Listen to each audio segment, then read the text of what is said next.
We're going to be taking a look at Naas. Just before I do that, let's touch on yesterday. I did give out a free tip yesterday. It was really well backed. Unfortunately, couldn't follow up our massive winner in the Dante with the one in Thirsk yesterday. I think it's Mademoiselle. I will say this though, the horse that beat her must be very, very good because Mademoiselle is clearly a talented 2-year-old. She done everything right yesterday, and the fact that the filly could beat her first time out by acclamation for Adrian Nichols and they pulled well clear of the third, I believe the winner of the first race in Thirsk yesterday could be worth following.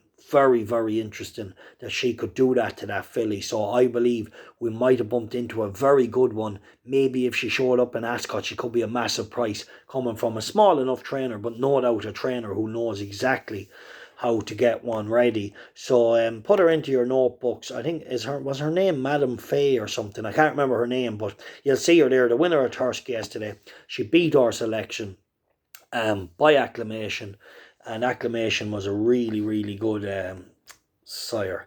Right, so let's just have a quick look on Naas. Smash the like on the video. Follow me on Snapchat. Smash the like on the video. Follow me on Snapchat. Paddy M Paddy M ERR86. And check it out. Right, quick look at Naas. So I've no selection in Naas today, but 3 are gone out on the Patreon service. But I just wanted to run over Naas for a minute. Like I really like a filly today, I really like a filly, but I'm a little bit unsure because she's running back so soon. I've kind of avoided backing her, even though I really like her and I kind of think she could be a filly for the Albany. So Bar Navarra, right? So Bar Navarra is a really talented 2-year-old. Now, she put in a blistering performance in the Curragh, but she's backing up quick enough. So her debut was a very big performance. 13 days. Now look, it's plenty. It's probably just enough of time. But at the same time, I would have liked to see her left off and just went straight to Ascot. But anyway, they're going running her again because why not? It's a Group 3.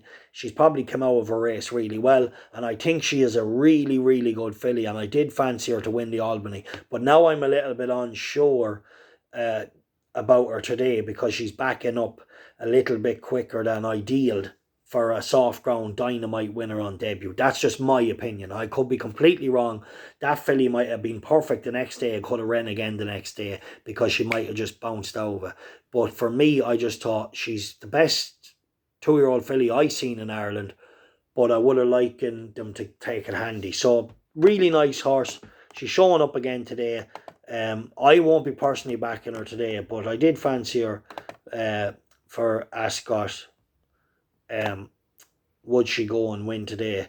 That would heighten her case again. But like I said, I just have a gut feeling that you don't want to be backing 2-year-olds that were dynamite winners on debut on soft ground running less than 2 weeks later as a whole. I'm not saying this filly can't bounce out and many others and go and win again, very impressive, but I'm just saying as a whole, you don't want to be following up. Horses need a little bit longer. So another horse who's real solid in the market and he's real solid in his form is a 3-year-old called Betson.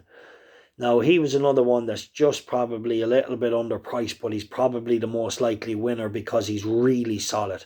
The form is just rock solid. So, yeah, Betson is probably Jack Davison's, realistically next winner, I feel. Rock solid form, but like I said, the price getting a bit skinny. So just looking through them, I do have 3 on the Patreon service. Check that out if you want. 9 to 1, I think, 7 to 2, and 100 to 30, I think.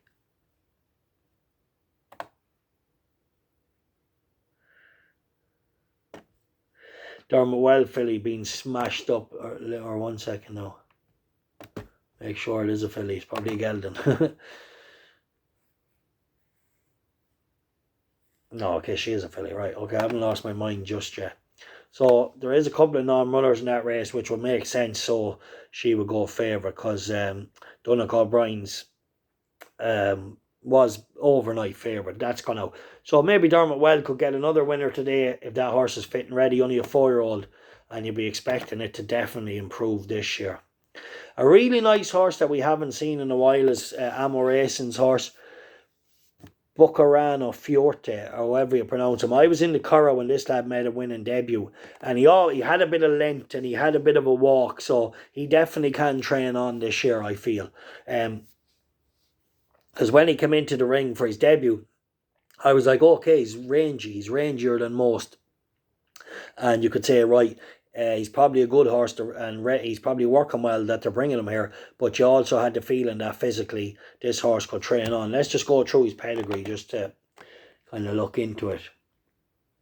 So Wooten Bassett, clearly a very, very good sire. What did the dam do? So the dam was Elusive City. They tended to like a bit of nice ground, the Elusive Cities, but I wouldn't really worry because it is good ground, and Buco's already proven on all sorts of going. So, yeah.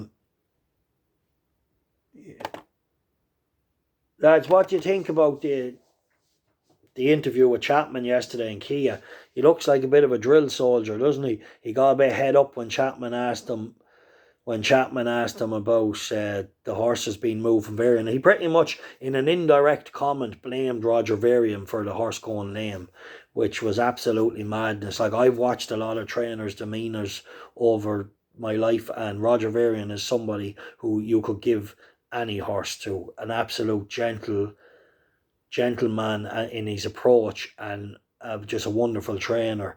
From me looking from the outside in on the race course, looking at all these horses, how they're prepared, how they're handled. So for a guy like him to come in and pretty much accuse the trainer of doing that, I thought wasn't very nice, because Roger Varian is just a class act when it comes to training these horses and dealing with the press as well.